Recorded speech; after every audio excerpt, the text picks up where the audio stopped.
श्री राधा कृष्णाभ्याम नमः। भगवान श्री कृष्ण की कथाओं का आश्रय लेने वाले भक्तजनों, मैं संध्या रानी महात्मा वेद व्यास जी एवं गुरुजनों की आज्ञा से श्रीमद् भागवत महापुराण के एकादश स्कंद के 11वें अध्याय को प्रारंभ करती हूँ। अध्याय 11 बद्ध, मुक्त और भक्तजनों के लक्षण। भगवान श्री कृष्ण ने कहा, प्यारे उद्धव, आत्मा बद्ध है या मुक्त है, इस प्रकार की व्याख्या या व्यवहार मेरे अधीन रहने वाले सत्वादी गुणों की उपाधि से ही होता है। वस्तुतः तत्व दृष्टि से नहीं। सभी गुण माया मूलक हैं, इंद्रजाल हैं, जादू के खेल के समान हैं। इसलिए न मेरा मोक्ष है, न तो मेरा बंधन ही है। उद्धव, शरीरधारियों को मुक्ति का अनुभव कराने वाली आत्मविद्या और बंधन का अनुभव कराने वाली अविद्या, ये दोनों ही मेरी अनादि शक्तियां हैं। मेरी माया से ही इनकी रचना हुई है। इनका कोई वास्तविक अस्तित्व नहीं है। तुम तो स्वयं बड़े बुद्धिमान हो, विचार करो, जीव तो एक ही है। वह व्यवहार के लिए ही मेरे अंश के रूप में कल्पित हुआ है, वस्तुतः मेरा स्वरूप ही है। ऐसा समझो कि शरीर एक वृक्ष है। इसमें हृदय का घोंसला बनाकर जीव और ईश्वर नाम के दो पक्षी रहते हैं। वे दोनों चेतन होने के कारण समान हैं और कभी न बिछुड़ने के कारण सखा हैं। इनके निवास करने का कारण केवल लीला ही है। इतनी समानता होने पर भी जीव तो शरीर रूपी वृक्ष के फल, सुख और दुख आदि भोगता है, परंतु ईश्वर उन्हें न भोगकर कर्म फल, सुख दुख आदि से असंग और उनका साक्षी मात्र रहता है। प्यारे उद्धव, ज्ञान संपन्न पुरुष भी मुक्त ही है। जैसे स्वप्न टूट जाने पर जगा हुआ पुरुष स्वप्न के स्मर्यमान शरीर से कोई संबंध नहीं रखता, वैसे ही ज्ञानी पुरुष सूक्ष्म और स्थूल शरीर में रहने पर भी उनसे किसी प्रकार का संबंध नहीं रखता। परंतु अज्ञानी पुरुष वास्तव में शरीर से कोई संबंध न रखने पर भी अज्ञान के कारण शरीर में ही स्थित रहता है। जैसे स्वप्न देखने वाला पुरुष स्वप्न देखते समय स्वप्न शरीर में बढ़ जाता है। यह शरीर प्रारब्ध के अधीन है। इससे शारीरिक और मानसिक जितने भी कर्म होते हैं, सब गुणों की प्रेरणा से ही होते हैं।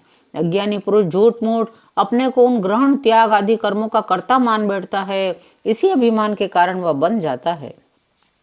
जिनके प्राण, इंद्रिय, मन और बुद्धि की समस्त चेष्टाएं बिना संकल्प के होती है, वे देह में स्थित रहकर भी उसके गुणों से मुक्त हैं। उन तत्वज्ञ मुक्त पुरुषों के शरीर को चाहे हिंसक लोग पीड़ा पहुंचाए, चाहे कभी कोई देव योग से पूजा करने लगे, वे न तो किसी के सताने से दुखी होते हैं, न पूजा करने से सुखी। तो समदर्शी महात्मा गुण और दोष की भेद दृष्टि से ऊपर उठ गए हैं। वे न तो अच्छे काम करने वालों की स्तुति करते हैं, न बुरे काम करने वाले की निंदा, न वे किसी की अच्छी बात सुनकर उसकी सराहना करते हैं, न बुरी बात सुनकर किसी को झिड़कते ही हैं। जीवन मुक्त पुरुष न तो कुछ भला या बुरा काम करते हैं, न कुछ भला या बुरा कहते हैं, न सोचते हैं।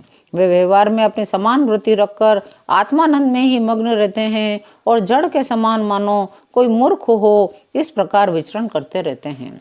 उद्धव जी ने पूछा, भगवान, बड़े बड़े संत आपकी कीर्ति का गान करते हैं। आप कृपा करके बतलाइए, आपके विचार से संत पुरुष का क्या लक्षण है? आपके प्रति कैसी भक्ति करनी चाहिए जिसका संत लोग आदर करते हैं?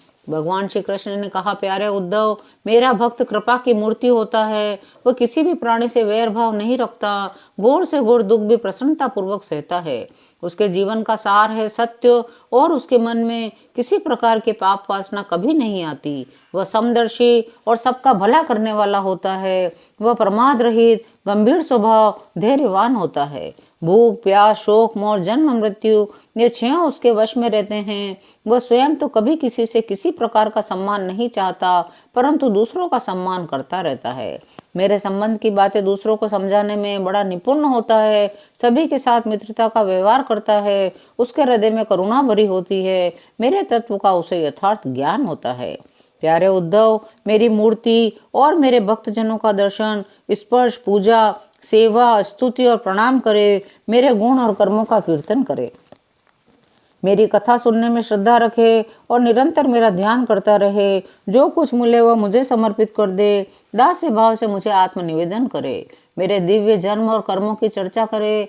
जन्माष्टमी, रामनवमी आदि पर्वों पर आनंद मनावे। संगीत, नृत्य, बाजे और समाजों द्वारा मेरे मंदिर में उत्सव करे और करावे। अभिमान न करे, दंभ न करे, साथ ही अपने शुभ कर्मों का ढिंडोरा भी न पीटे। प्रिय उद्धव, मेरे चढ़ावे की अपने काम में लगाने की बात तो दूर रही, मुझे समर्पित दीपक के प्रकाश से भी अपना काम न ले। किसी दूसरे देवता की चढ़ाई हुई वस्तु मुझे न चढ़ावे। संसार में जो वस्तु अपने को सबसे प्रिय, सबसे अभिष्ट जान पड़े, वह मुझे समर्पित कर दे। ऐसा करने से वह वस्तु अनंत फल देने वाली हो जाती है। गुप्त मंत्रों द्वारा न्यास करके मिट्टी की वेदी में, उपर्युक्त भोगों द्वारा आत्मा में और समदृष्टि द्वारा संपूर्ण प्राणियों में मेरी आराधना करनी चाहिए, क्योंकि मैं सभी में क्षेत्रज्ञ आत्मा के रूप में स्थित हूँ। इन सभी स्थानों में शंख चक्र गदा पद्म धारण किए 4 भुजाओं वाले शांत मूर्ति श्री भगवान विराजमान हैं। ऐसा ध्यान करते हुए एकाग्रता के साथ मेरी पूजा करनी चाहिए। इस प्रकार जो मनुष्य एकाग्र चित्त से यज्ञ यज्ञादि इष्ट और कुआ बावली बनवाना आदि पूर्त कर्मों के द्वारा मेरी पूजा करता है, उसे मेरी श्रेष्ठ भक्ति प्राप्त होती है। संत पुरुषों की सेवा करने से मेरे स्वरूप का भी ज्ञान हो जाता है। प्यारे उद्धव, मेरा ऐसा निश्चय है, सत्संग और भक्ति योग इन 2 साधनों का एक साथ ही अनुष्ठान करते रहना चाहिए। प्राय इन दोनों के अतिरिक्त संसार सागर से पार होने का और कोई उपाय नहीं है, क्योंकि संत पुरुष मुझे अपना आश्रय मानते हैं। मैं सदा सर्वदा उनके पास बना रहता हूँ। अब मैं तुम्हें एक अत्यंत गोपनीय परम रहस्य की बात बतलाऊंगा, क्योंकि तुम मेरे प्रिय सेवक, हितैषी, सूर्यदेव और प्रेमी सखा हो, साथ ही सुनने के भी इच्छुक हो। 11वां अध्याय यही विराम लेता है। शेष अगले अंकों में। जय श्री कृष्ण।